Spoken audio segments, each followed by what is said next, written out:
أعوذ بالله من الشيطان الرجيم بسم الله الرحمن الرحيم وبه نستعين وهو خير المعين اللهم صل على محمد وآل محمد بسم الله الرحمن الرحيم ثم أتم الصيام إلى الليل۔ میرے محترم ذیل احترام سامعین کرام، میں نے آپ کے سامنے قرآن مجید فرقان حمید کی وہ آیت مبارکہ تلاوت کرنے کا شرف حاصل کیا ہے جس میں خالق اکبر نے وقت افطار کا ذکر فرمایا ہے کہ تم روزے کو مکمل کرو رات تک۔ اب سوال یہ پیدا ہوتا ہے کہ رات کس وقت داخل ہوتی ہے؟ رات داخل ہوتی ہے غروب آفتاب کے ساتھ۔ غروب آفتاب کی دو قسمیں ہیں، ایک غروب ظاہری ہوتا ہے اور دوسرا غروب شرعی ہوتا ہے جسے غروب حقیقی بھی کہا جاتا ہے۔ غروب ظاہری اس وقت داخل ہوتا ہے جب سورج کی ٹکیا چھپ جائے۔ سورج کی ٹکیا کے چھپنے کے 9 یا 10 منٹ بعد غروب شرعی حاصل ہو جاتا ہے۔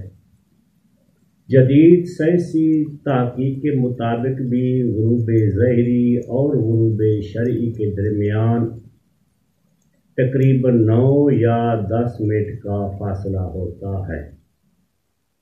جب غروب ظاہری ہوتا ہے یعنی سورج کی ٹکیا چھپتی ہے تو اس وقت سورج کا نور افق پر موجود ہوتا ہے جس کی وجہ سے انسان ایک دوسرے کو دور سے دیکھ بھی سکتا ہے اور اسے پہچان بھی سکتا ہے۔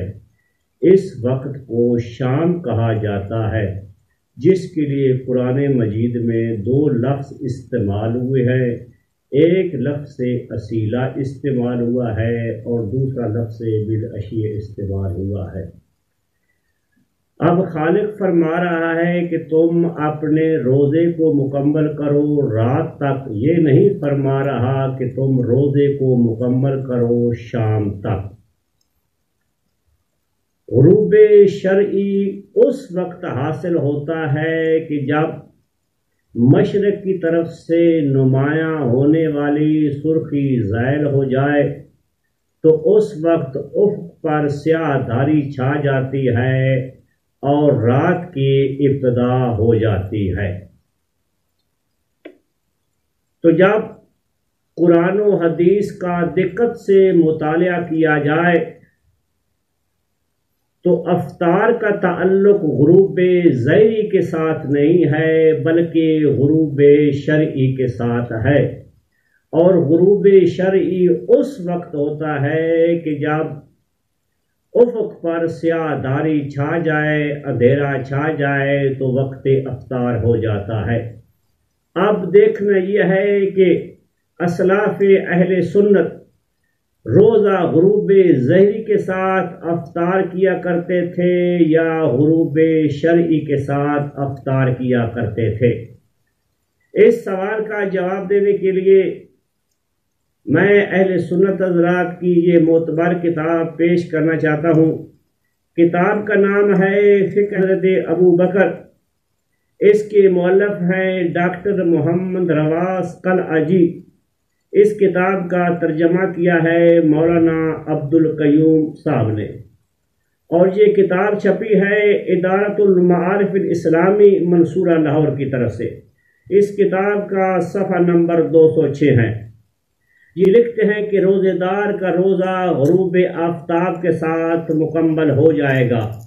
آگے لکھتے ہیں کہ حضرت ابو بکر مغرب کی نماز کو افطار پر مقدم کیا کرتے تھے، یعنی پہلے وہ مغرب کی نماز پڑھا کرتے تھے اور نماز کے بعد وہ روزہ افطار کیا کرتے تھے۔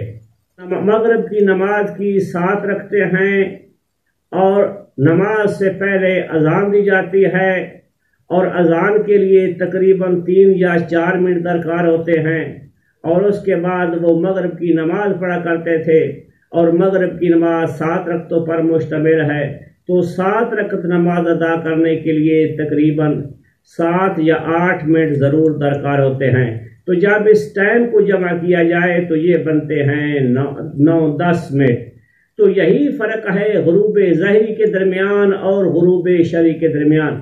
تو گویا حضرت ابوبکر غروب ظہری کے تقریباً 9 یا 10 منٹ بعد جب غروب شرعی حاصل ہوا کرتا تھا تو اس وقت وہ روزہ افطار کیا کرتے تھے۔ تو یعنی مسلمانوں کے پہلے خلیفہ بھی فقہ جعفریہ روزہ افطار کیا کرتے تھے۔ آگے لکھتے ہیں کہ ان کی رائے یہ تھی کہ افطار میں تاخیر کی کافی گنجائش ہے۔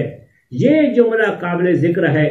اب جو صاحبان شیعان حیدر قرار کی طرف یہ کراہت کا تیر پھینکا کرتے ہیں اور شیعوں کو طعنہ دیتے ہیں کہ تم روزہ مکروہ کر کے افطار کیا کرتے ہو، حضرت ابوبکر کا یہ فعل بتا رہا ہے کہ تاخیر سے روزہ افطار کرنے سے روزہ ہرگز مکروہ نہیں ہوتا، بلکہ وقت افطار میں کافی گنجائش پائی جاتی ہے۔ یہ دوسری کتاب ہے ضیاء القرآن، اس کے مؤلف ہیں پیر محمد کرم شاہ MA الازہر سجادہ نشین بھیرا، اور اس کتاب کی جلد نمبر 1 ہے اور صفحہ نمبر 188 ہے۔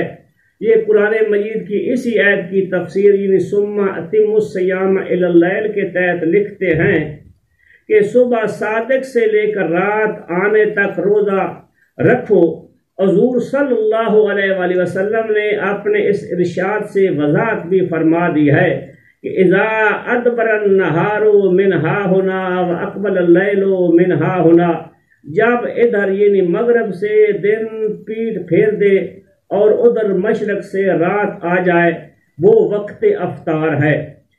بعض لوگ روزہ کے افطار میں اتنی جلدی کرنے لگے ہیں کہ سورج بھی صحیح طور پر غروب نہیں ہوتا، وہ افطار کا نکارہ بجا دیتے ہیں۔ اور جو لوگ جلدی روزہ افطار کر دیتے ہیں اس کی یہ مذمت کر رہے ہیں۔ تو وقت افطار صحیح یہی ہے کہ جب سورج کی ٹکیا چھپ جائے، سورج کی ٹکیا چھپنے کے 9 یا 10 منٹ بعد جب افق پر سیاہ دھاری چھا جائے تو اس وقت رات داخل ہو جاتی ہے، اور اسی وقت کو اللہ تعالیٰ نے افطار کے لیے مقرر کیا ہے کہ تم روزے کو مکمل کرو رات تک، نہ کہ شام تک۔ آخر دعوانا